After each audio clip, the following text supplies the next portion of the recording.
नवलकांत जी, आपने जो लेखनी है, जो आपकी किताब है, टिकैत राय जैसे गुमनाम नायक को ही आपने क्यों चुना? इसके पीछे की वजह क्या है और उसके पीछे कितना गहन अध्ययन और शोध गया? क्या लगा इस सोच के पीछे? लेकिन आपने जहां से बात शुरू की थी, आपने कहा था कि कुछ ही लोग हैं जिनको हम लोग पहचानते हैं। रवि भट्ट जैसे लोग काम करते हैं कि सबको पहचाना जाए, लेकिन सच्चाई यही है कि हम लखनऊ के इतिहास को हम लोग ने एक इंटरटेनमेंट के तौर पे बांट रखा था। तो उसमें जो इंटरटेनमेंट निकलता रहा, तो उसमें आसिफुद्दौला और फिर वाजिद अली शाह, दो की ही ज्यादा चर्चा होती है, और तीसरी जो थी वो नहीं, उन्होंने दो एग्जाम्पल भी दे दिए, सफदरजंग, हाँ, लेकिन जानते नहीं थे ना सब लोग। हम कैसे उसको रिलेट कर पाए? हाँ, ये लोग कोशिश करते हैं, लेकिन जो आम लोग, जो और इतिहासकार थे, उन्होंने इस बात को आगे तक नहीं पहुंचाया।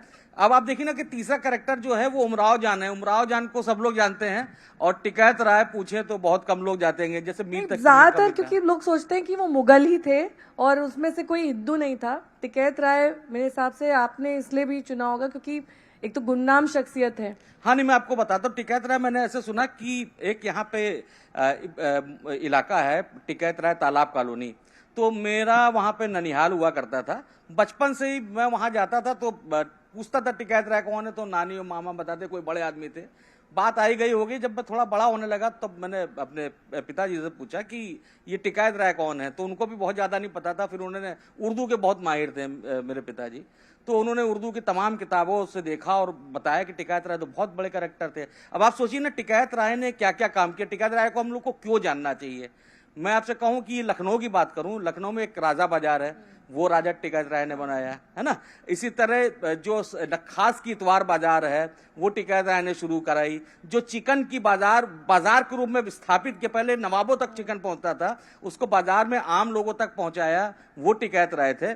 इसी तरह आगे बढ़िए तो जो टिकैत राय का तालाब है, वहीं पे शीतला माता का मंदिर है, उसका उद्धार उन्होंने कराया। इसी तरह वहां पे हैदरगंज मस्जिद है, वो उन्होंने बनवाया। टिकैतगंज की छोटी मस्जिद है। अब आप जी छोड़िए, मैं लखनऊ छोड़ ही देता हूँ। ये तो आपको लखनऊ में और भी बहुत सारे एग्जाम्पल है, लेकिन मैं कह रहा हूँ लखनऊ छोड़ दीजिए। लखनऊ क्यों छोड़ना? लखनऊ में कार्यक्रम हो रहा है, लखनऊ की मैं हूँ, लखनऊ के हम सब हैं। हाँ, लखनऊ की तो लखनऊ में यहाँ पे जगन्नाथ मंदिर, तमाम मंदिर बनवाए।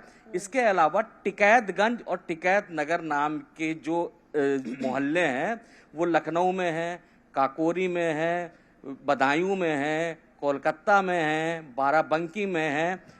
इसको भी आप भूल जाइए। मैं कहूंगा कि आप जो बिठूर है, बिठूर का जो सबसे महत्वपूर्ण घाट है, सबसे खूबसूरत पत्थर घाट, मुंडन होते हैं वहाँ और अन्य आयोजन होते हैं, वो टिकैत राय ने बनवाया। वहां पे जो बड़ा सा खूबसूरत मंदिर बना हुआ है, वो टिकैत राय ने बनवाया। वहीं पे जो बारादरी है, जिसको अभी आप लोगों ने खबर में भी चलाया था कि इसको पीपीपी मॉडल के तहत स्थापित किया जाएगा, वो टिकैत राय बनाया। मैं कहना उसको भी भूलिए आप।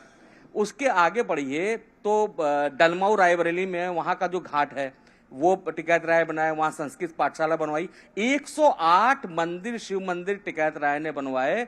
इन सब को भी छोड़ दीजिए तो हनुमानगढ़। नहीं, मुझे ऐसा लगता है नवल जी, दिक्कत ये है कि हम लोग सैर सपाटे के लिए किसी जगह जाते तो हैं, ऐतिहासिक जगह, वहां पर एक बहुत महत्वपूर्ण एक पत्थर होता है, उसमें उस जगह के बारे में, उसको किसने बनवाया है, किस सन में बनवाया, कोई नहीं पढ़ता है।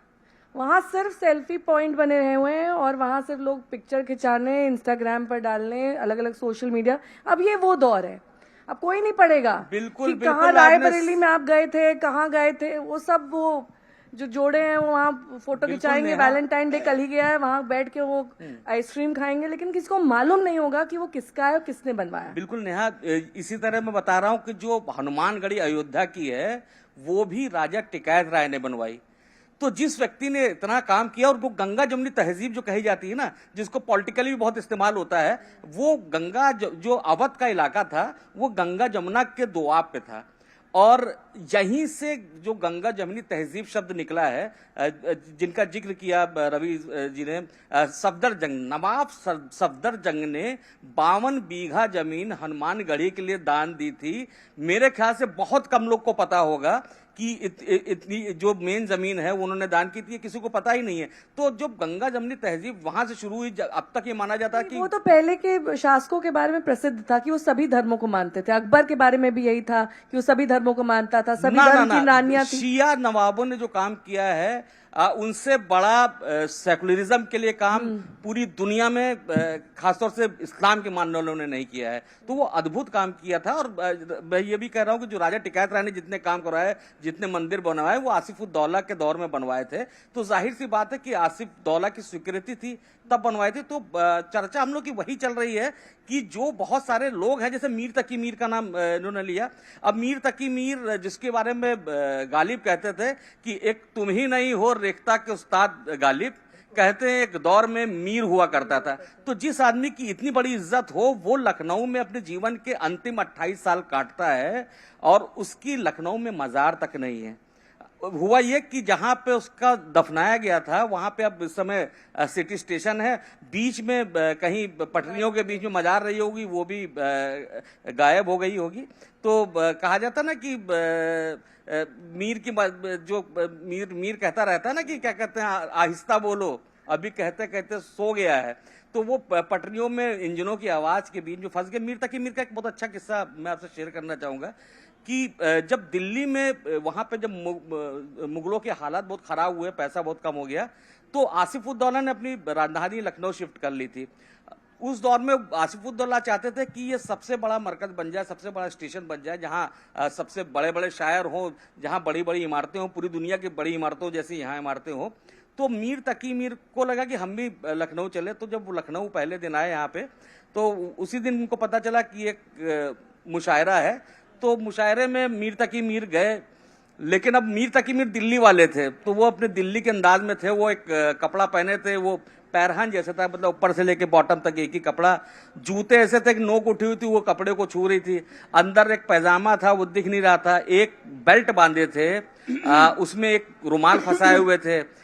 उसके साथ उन्होंने दाहिनी तरफ एक तलवार लटका रखी थी, बाईं तरफ खंजर था। और ऐसा आदमी शायर मंच पे पहुंचता है तो मंच में नीचे से हल्ला होता है कि आप कौन है, अपना परिचय दीजिए। तो जो शेर पढ़ने जा रहे थे मीर, वो उन्होंने नहीं पढ़ा। उन्होंने फिर उस पे कहा कि क्या बूदो पास पूछे हो पूरब के साकिनों। बूदो पास मतलब कि एड्रेस।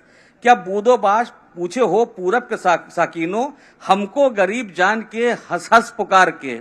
दिल्ली था एक शहर आलम में इंतखाब, रहते थे जहां मुंतखब रोजगार के। उसको फलक ने लूट के बर्बाद कर दिया, हम रहने वाले हैं उसी उजड़ी दयार के। तो मीर यहाँ पे आए, लेकिन उनके संग बड़ा संकट ही रहा।